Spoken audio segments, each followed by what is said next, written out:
living donor. On April 30th, 2021, I donated a kidney to my niece. It was the best decision that I've ever made in my entire life.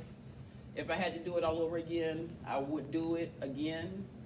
My niece was diagnosed with lupus her first year of college, and then 21 years later, she went into kidney failure. She went on dialysis, and I think it was like about 8 months, maybe 8 months later, she was placed on the transplant list. When she was placed on the transplant list, then I had the opportunity to do testing to see whether or not I would be a match. Both of us felt that I would be a match from the beginning.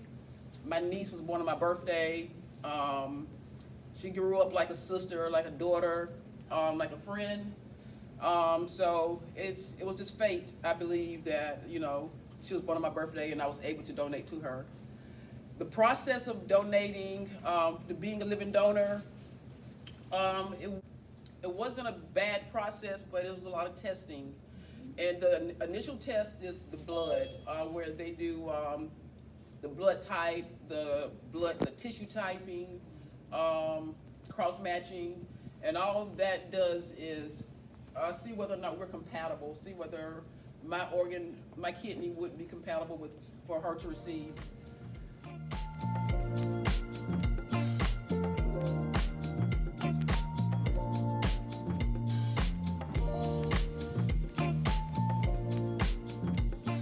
Once we got past the blood, everything was great with that. The next major test was a 24-hour blood pressure monitoring test, where they sent me a monitor. I had to wear for 24 hours, and every 15 minutes, it would check my blood pressure. I think for 8 hours, it was like every 2 hours that they would check the blood pressure. So we went through that step, had to mail it back somewhere in Massachusetts. About 6 days later, I received a call from Mayo Clinic telling me that I was not able to donate because I have high blood pressure.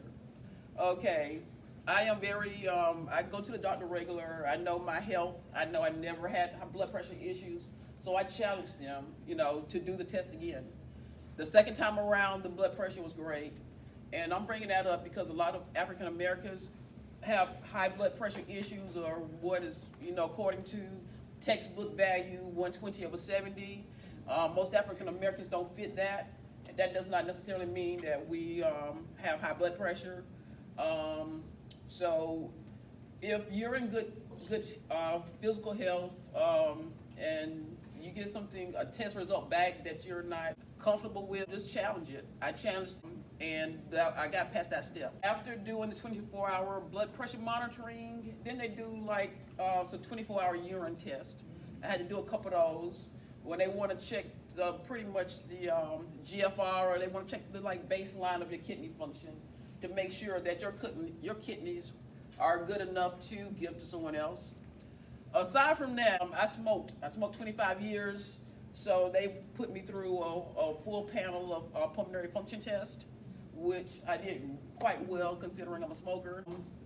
I had to do stress tests. They're gonna check every system we have, every system, heart, liver. They're gonna check everything. So the testing process went about 2 or 3 months, and that was only because it takes a while to get scheduled for a different test. If I could have gone straight through, it would have been fine. Started testing in October. We found out in March, I think, that we would be on the list for surgery in April. And the ironic part about that is April is known as National Donate Life Month, and our surgery was on the 30th of April, the last day of Donate Life Month. So that was actually the best day of my life when my niece came out of surgery, and they said the kidney started working immediately, and it was a great match.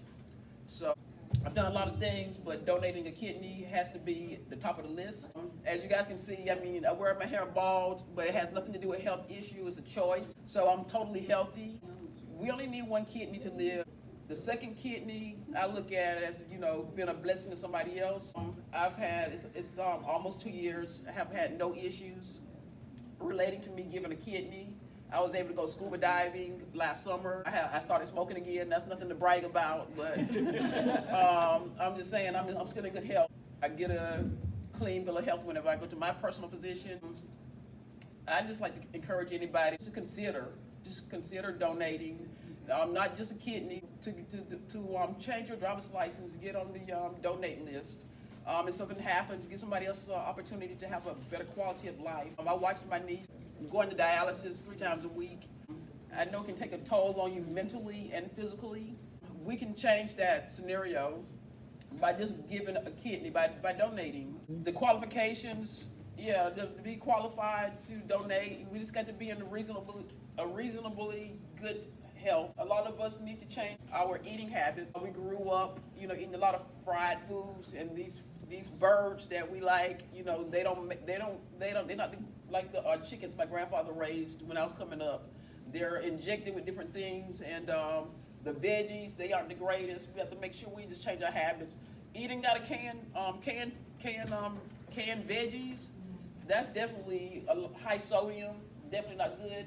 And if you got to use canned vegetables, you need to get a strainer and drain all that stuff out and rinse them off. Bad food, anything in a can usually is not that great to be eating. Veggies should be frozen or fresh, in my opinion. Fruit as well. Leave those cans alone if you can. And if you have to use them, like I said, drain it and wash it. Yes, ma'am.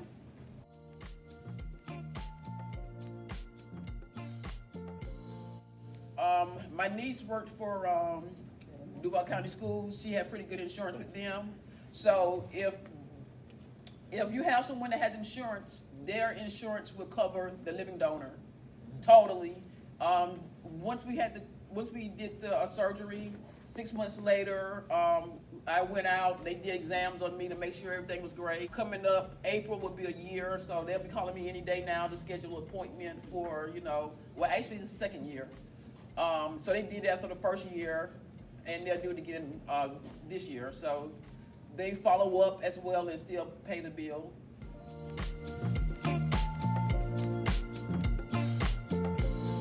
Okay, so the unique thing is, another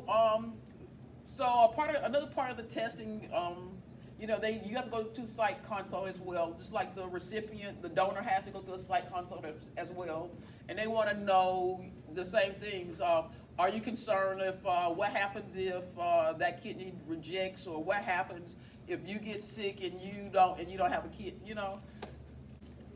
My main thing was giving a kidney, and I'll worry about anything else as it comes. I got faith and I believe everything is going to be fine. But just say, for instance, I wake up and I do go into kidney failure, renal failure, or some type of issue with another organ in my body. For being a living donor, I go to the top of the list. So because I've given a kidney, if something happens that I need a kidney, I'll go ahead of everybody else that's on the list for one that matches. Not that I want that to happen, but that's just the way it is. That's what they told me. Yes, ma'am. Told me the same thing. Okay. But when I went through all the things to give a kidney, they told me that everything was fine, that I couldn't give my kidney because I would have never known that I had, and if something would have happened to my kidney, it would be hard for me to get one. Oh, wow. But I can do donor for other things, Yes, ma'am. but not a kidney. Wow. So you never know you have. You never know. And Things like that. yes, ma'am. And that's one thing. The testing that they do for the living donors is so thorough. I mean, they check for each and everything under the sun. That's why I can stand before you guys and tell you I got a clean bill of health, because they're gonna check everything from the head to the toe, everything. But like I said, I feel great. It's a decision I'll make again. On my driver's, if anything happened to me, my eyes, my heart, anything, I want to leave it to someone to so somebody else can have an opportunity to have a good life. I think that's what it's about, So I think it's important for us to keep this topic going, to encourage other people to participate, to donate, and that's pretty much all I have. If there is any more questions online or in the building? Yes, ma'am. If, like, I have a son that I want to have tested, but will it be smart for him to donate, say if he like to play like football or if he's into sports, will he do good with one kid? Okay, so, well, my understanding is that if you're playing sports, like something physical like football, that's not gonna be a wise decision. Any other questions? Thank you guys for your time.